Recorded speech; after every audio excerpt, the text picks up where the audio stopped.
to our next episode of Women in Finance Post-Trade Talk. I've got an exciting internal guest today, which is great. First of our internal guests, so you've got the privilege of going first. I'm joined by Manisha Dutt, who has been at Delta Capital for 7 years. You're now a VP. During that time, you've had a number of different roles, mostly within post-trade. We sit on the post-trade management team together. You've come, I suppose, from starting your career in Birmingham, now based here in London, US focus going forward. Talk to us a little bit about how you got here and your background. Yeah, sure, Liv. Thank you for having me. So I went to university, did economics, and then figured out I weren't quite ready to enter the working world just yet. So I went on to do a master's in banking and finance as well. I remember speaking to the sort of head of the course at the time, and he was like, "So you enjoy working longer hours? That's why you want to go into banking?" And I was like, at the time, I didn't think it would be true, but then I joined banking and it was true. But it's not as bad as you'd think anymore, I don't think. So as you mentioned, I did join in Birmingham, so we had an office there. I think at the time we had about 80 people there supporting a few different clients. I was there for about 9 months working in a client onboarding team, so more in the client lifecycle management space, and then I moved to London about 9 months in to support another tier 1 investment bank here, which was my first sort of stint into post-trade, which was working in bonds middle office to begin with, and then I transitioned into repo middle office.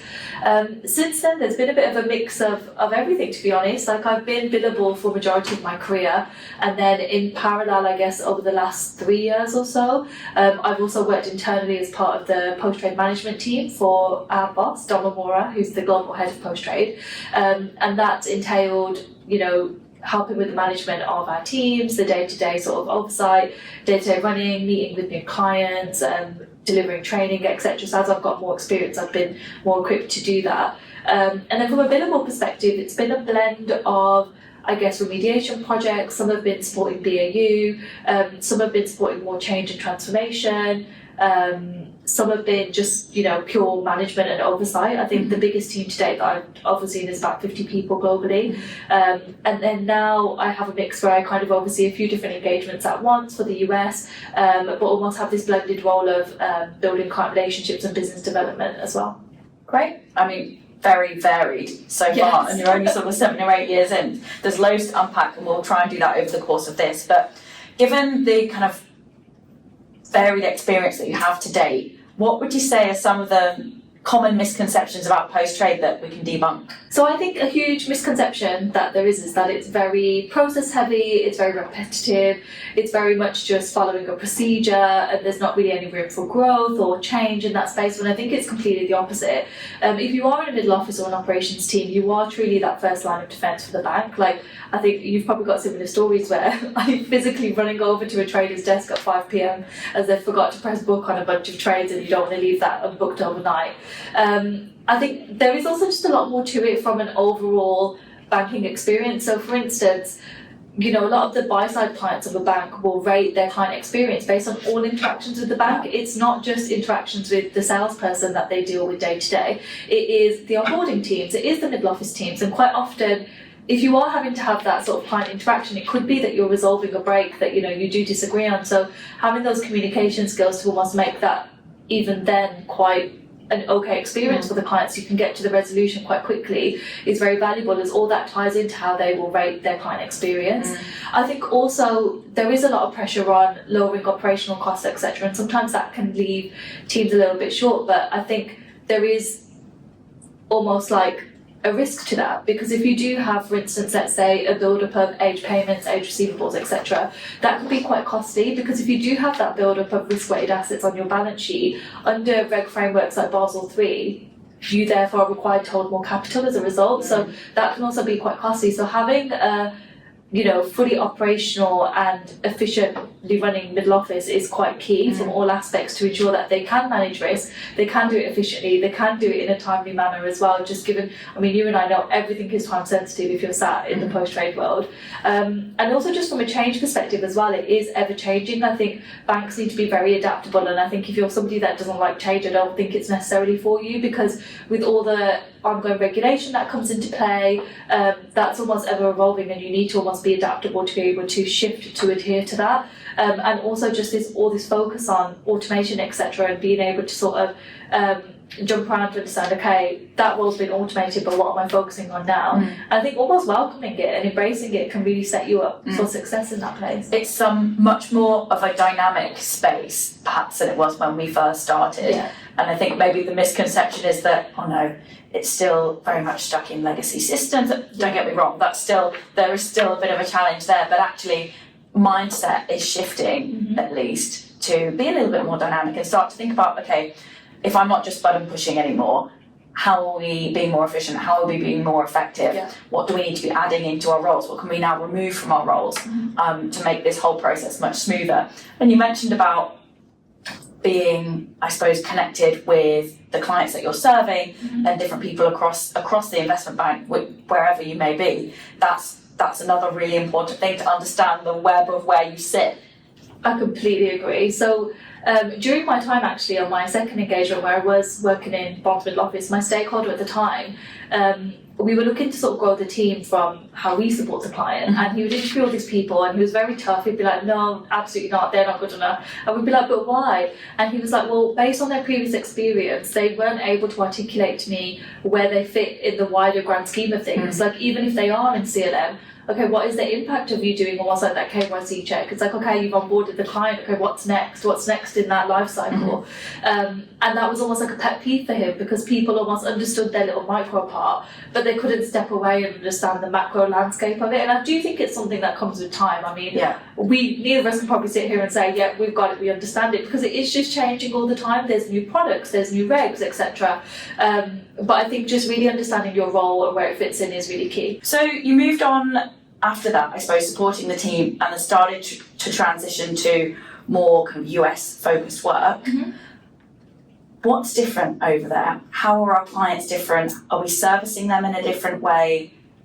So I think culturally it's very different. Yeah. It almost just rolls off the tongue for us to use CV, whereas they typically use resume. So I think almost just being a little bit aware of that and trying to incorporate that into your day-to-day lingo so you don't sound so foreign is always key.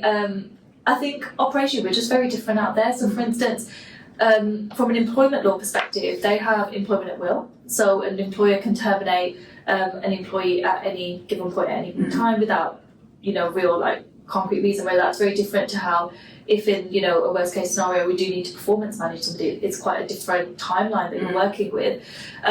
Speaking of timelines as well, they only have typically a 2-week notice period, whereas for us the norm is around a month in our industry. I think for you and I at this point it's probably about 2 to 3 months. So that life cycle to make sure that we're supporting our clients and there is continuity in the output of the work that they're doing can be quite critical to kind of, if we have had a resignation, to get somebody in the door quickly enough that we can, really mitigate any loss of productivity with the client and almost protect our relationship there as well. It does help us. We do sometimes tend to have a bench with a good skill set of people, so we can, tend to filter them in. But if you do have to go to market, it's a much quicker turnaround just to, get somebody in that 2-week period. I think from an oversight perspective, it's important for me to be organised for that. So, having potentially procedures on hand, having training packs on hand. If there is an existing team, making sure that almost training aspect is there and ready to go, just so we can really lessen the impact to the client. Yeah. It sounds, I suppose, similar in a lot of ways, but also different in a lot of ways. And you were talking there a little bit about how you go to make sure that we're resourcing in the right way and having a bench that is upskilled and sort of ready to be deployed. In terms of training, sort of pre-deployment training, we obviously spend a lot of time in London making sure that people are ready to service our clients in that respect. Is that something that we do over there as well? Yeah, definitely. I think it's going to be one of my key focuses to do a lot more of it when I am based out there a bit more permanently, because I think in UK we do it really well. So for all of our engagements, particularly in post-trade, we do offer a bespoke pre-deployment training pack. I think this worked quite well with one of our engagements recently where we were supporting a client with their CLO investor reporting, and we'd actually done work with this client in London, so we did have material almost ready to go, but prior to us sort of launching the engagement, we were able to meet with the client and add, you know, really specific things to that engagement and ensure our SMEs were able to deliver that to our new joiners. So that works quite well. I mean, we've done that previously in the loan space as well, where we had the European head of Deutsche Bank come in and, you know, hire our team. So if we don't have those SMEs available, we definitely source them and get them in just to make sure our teams can make an immediate impact once they hit the ground and just set them up. Great. And you mentioned, you touched on a little bit about challenges that you face when you're out there. If you had to sort of give me a few of the top challenges that you've had to deal with, either that are coming up or that you've experienced already, what would you say? I think it's a very exciting challenge, but it's definitely a challenge nonetheless. So I think it's a new team, it's a new management team out there. We don't just operate in New York, we operate in other regions as well. So each state has state-specific laws, and I think when you're trying to cover the footprint of the US and speak to multiple clients who are based in multiple regions, that can be quite difficult because it's not like in London where you can just hop on a tube to the city and you're there in 20 minutes to meet with a client. So trying to fit in that face time can be a little bit difficult with both our teams and our clients, but it's fine. And I mean, in today's virtual world, it's definitely achievable. I think also just, understanding what US specific things are our clients dealing with. So when I was over there most recently, a lot of clients are preparing for the US Treasury clearing requirements that are coming into effect at the end of 2025. So there's a lot of work being done in that space to kind of prepare for that and understand what the regulators want that sort of operating model to look like. Well, you mentioned obviously about Treasury clearing there. Tell us a little bit more about that for maybe the listeners who aren't familiar with what it is or don't know how we're servicing our clients in that space. What's it going to entail? Yeah, so traditionally US Treasuries weren't in scope for clearing. However, it's now going to be mandated that they do go through clearing. So for cash transactions, I believe it's end of 2025, and for repos, it's a little bit more stretched out to I think mid 2026. So that's currently what banks are preparing for, and obviously it's US Treasury, so it primarily affects the US market. So that's a big book of work that's being kicked off at the moment, and to try and understand what that is going to look like and understand the guidelines a little bit better. I think there's two ways in which we are supporting our clients in that space. So one of them being, some clients have a preference to have their SMEs that support the day-to-day running of the operations team, if you like, to kind of step away and join the transformation side and, help us prepare for that and what that might look like. And then we augment their existing BAU team with consultants, and we will obviously give some pre-deployment training, etc., to make sure they're ready. Alternatively, we can help them more on the change side, so we can bring in either SMEs, bring that PMOs, BAs, etc., to actually drive that transformation piece as well. So it really depends on how the clients want to almost set it up. I think we find for some of our tier ones, they prefer the first one, where it's like, have some external people come and support the line, let their SMEs step away. Whereas I think for more tier twos, where they're probably not as sophisticated in operationally and that maybe it is a little bit premature, they'd rather have SMEs come and join and drive the transformation. I think that is the trend that we're seeing. Yeah, that's a super interesting point you mentioned about the slightly different ways of working in tier ones versus tier twos. And it's, I suppose, a great opportunity for people in our space to flip between supporting BAU, managing those change processes as well. Nice. Okay, and that's all coming in the next sort of year, 2 years by the sounds of it. So there's a bit of a change in the industry there, I suppose. Thinking about other changes that you think are going to come our way in the next few years in the industry, what do you see down the line? So I think that pressure on lowering operational costs through automation, digitalization, etc., is definitely going to be something that's driven forward, and I think a lot of it will be driven by AI. I think you'd be a bit naive to not incorporate that into any of your solutions, given the capabilities that it has. Also, I would say regulatory requirements aren't going anywhere. Like the example we just spoke about with the US Treasury clearing, that's going to continue to be something that comes into effect, especially as we are edging more towards the introduction of banks trading crypto assets, etc. So there will be a lot more structure and governance and frameworks put into place in that to make sure that it is being managed from a risk point of view.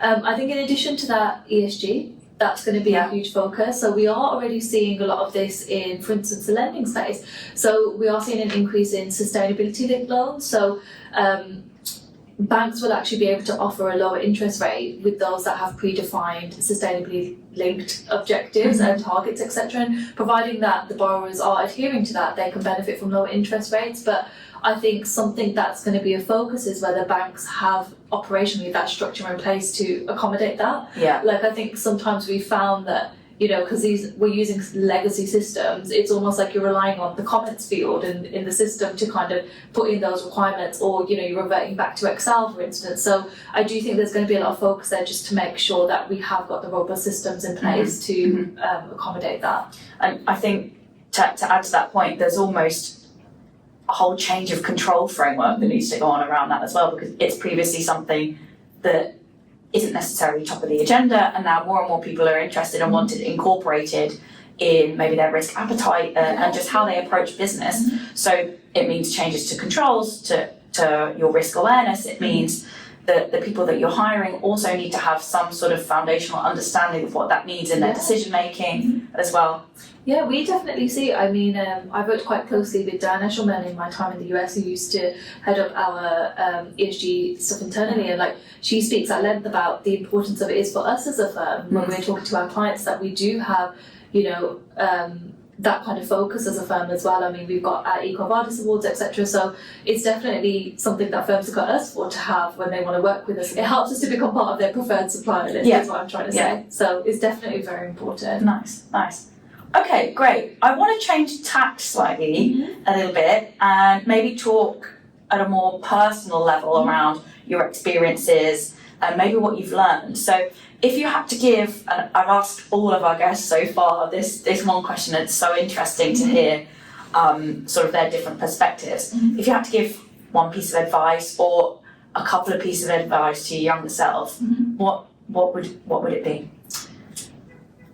It is an interesting question, isn't it? It's hard to pick just one, so I'll perhaps say a few. Yeah. So something that I personally always struggled with, and it's something mine and yours boss at the moment always holds us accountable for, is self-promotion. And I do think that guys are typically a little bit more confident with doing this than women are, and I definitely think that's something you and I have spoken about before, and how it just doesn't really come organically to like send that email out to senior management to be like, just wanted to let you know, we just, you know, successfully got this project live, and share some initial success criteria. It's definitely not something that comes naturally to me, but over the years where like I've learned to you just kind of have to, otherwise word's never going to get around all this amazing work that you are doing.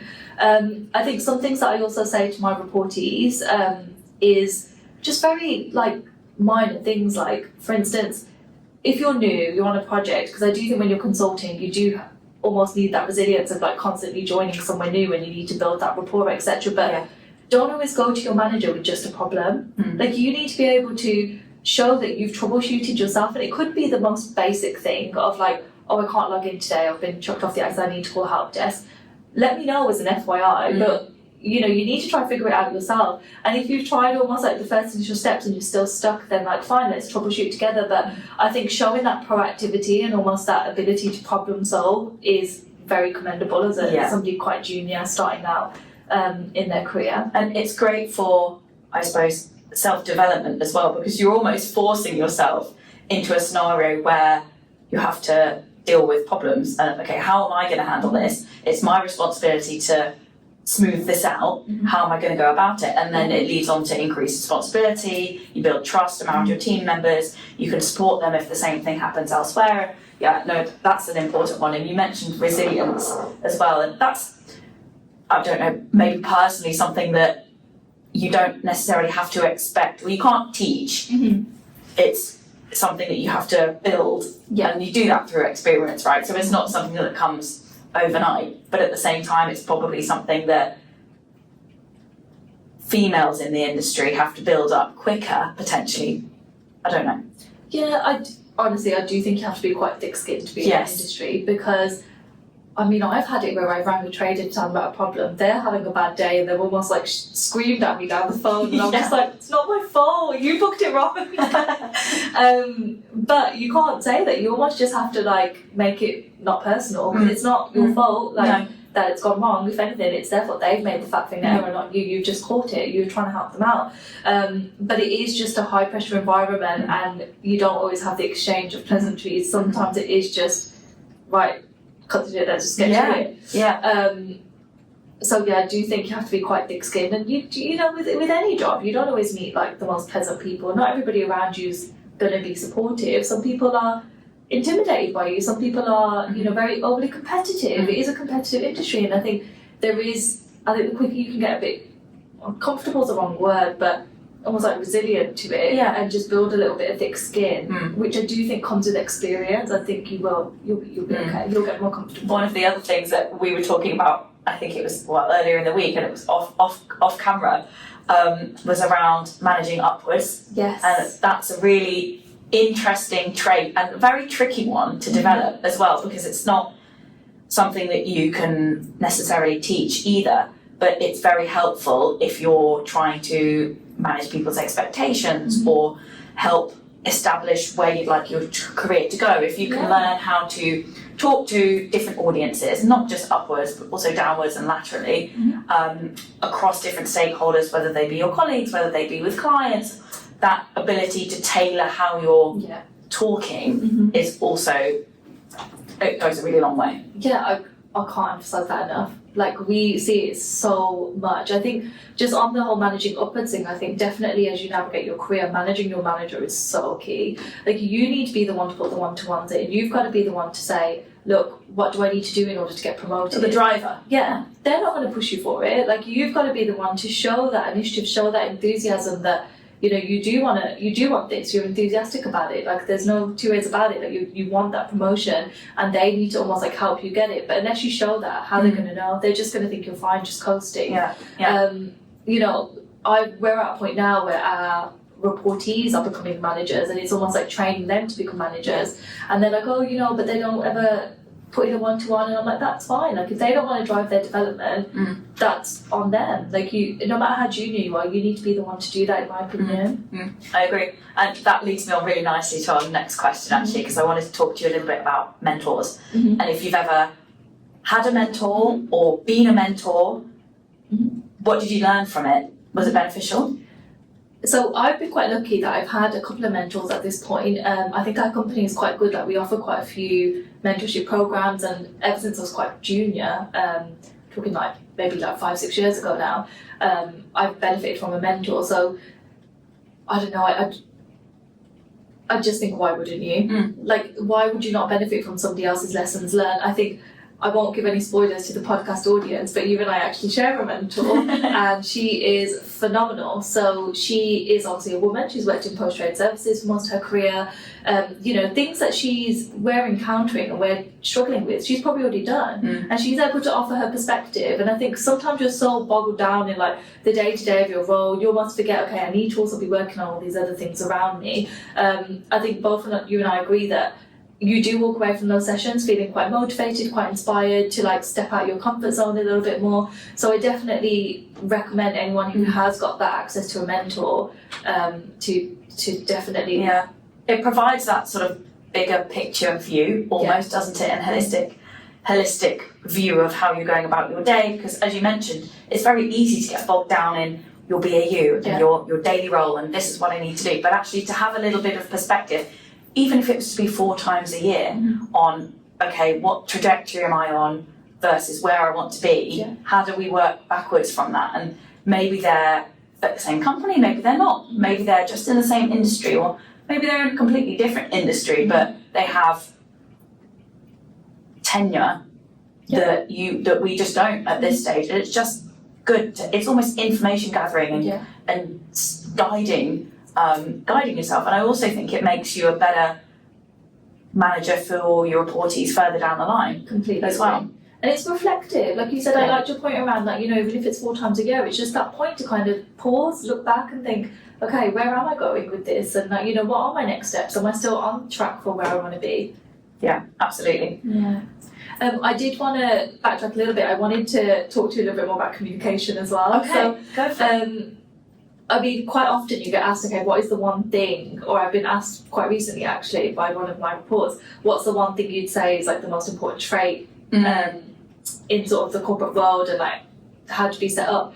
And you made a point around communication, and I just can't stress it enough. Like, I think it comes into so many things. So, for instance, your ability, let's say you are in a middle office, you're working on some suspense breaks that are aged, your ability to kind of jump on that call and provide updates effectively to your manager is really key. Like, to be able to come across articulate, sharp, concise, have that confidence that you do know what you're talking about, applies to so many things. Like, you and I sometimes tag team interviews, and they could have all the knowledge in the world, but the fact that they couldn't articulate it in a nice, concise manner, or just kind of puts them in the maybe bucket automatically. Yes, You know, there's just so many examples that we could talk about where, you know, we also sit on the panels together for our appraisal cycles, and we have managers join calls to present their reportees' cases. And in the cases where the reportees maybe done an excellent job, but the manager's not been able to present that, you almost have to sit there and be like, no, we can't judge the reportee's performance because they're poorly presenting it. I think that's a skill. The more comfortable you can get with speaking to different audiences, be that more senior, be that more junior, be that a difficult conversation, I think it's really a skill that is very useful to have. Yeah, and part of that is on us or the managers to some extent to set them up, set people up and give them the opportunities to do that presenting. And it doesn't necessarily have to be presenting, it might be in any other field of the business, right, where they don't yet have exposure. It's providing opportunities to give them that exposure and think, okay, well, if this is something you think you're interested in, let's go and give it a go and see if you, this sounds extreme, but sink or swim, really. And it's okay if you sink the first time, because you try again, and you just learn, you keep going, and then you start understanding how to tailor what you're doing to what the ask is and what your deliverables are. Yeah, I completely agree. It is on managers as well to kind of put them in that position to do it. And maybe give them a few tips beforehand so they've got the confidence. But also I think just being really organised with it as well. Like, I think a pet peeve of ours is when, you know, you have someone on the call and like they give an update and it's like, but so what's next? Like, what do you mean? Like, oh, you've sent an email. That's not enough. Like, you need to kind of know, okay, well, if you don't hear back by the end of the week, what are you going to do with that? Just being really prepared and knowing your book of work really well. So if you are asked questions, you're able to answer them and you're not on the call going, Yeah, no, I totally agree. All right, perfect. Any last comments, thoughts that you want to add? We've covered a lot of territory and a lot of ground today. Is there anything else that you want to add for the listeners at all? No, it's been super interesting to understand your journey from, I suppose, starting out in the industry, going through to the US, hopefully coming forward, thinking about what's coming down the line next year, what you talk about with your mentor. It's been really good. Thank you for joining us.